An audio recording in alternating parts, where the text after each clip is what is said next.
So my last video, I read Matthew 7, 1 through 5, verses 1 through 5. If you haven't listened to it yet, then please go back and then come and listen to the next couple of verses. Because they do, like, one leads into the next. This is Jesus teaching on one person judging another.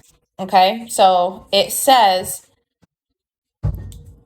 if you've got something in your own eye, do not try to help your friend get something out of theirs. First, remove the thing, and then you'll be able to see well enough to help them.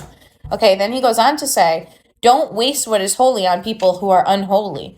Don't throw your pearls to pigs. They will trample the pearls, then turn and attack you. Okay, so what I see here from that is that there are some people in which the speck in their eye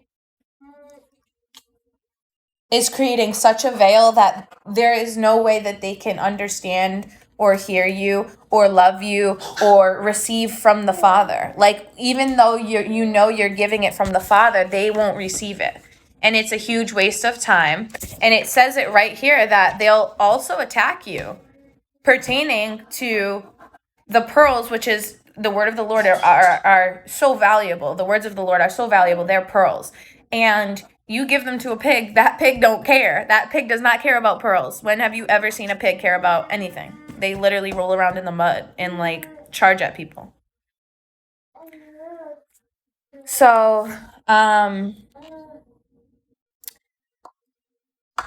just believe that the Lord called us into greater things. He called us to judge one another, and not in a superficial way, but in a way that goes deeper than that. Like, I don't care what you look like. I don't care if you drive nice cars. I don't care how many businesses you own. I don't care how many ministries you run.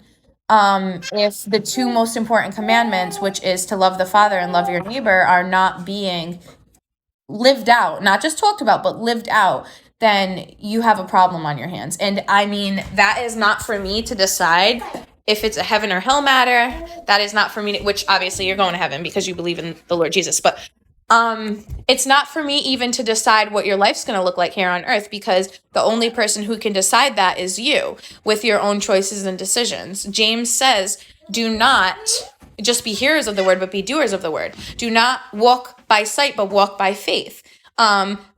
Look to the Father and let the Father guide you. Seek after the Lord, resist the devil, and he'll flee.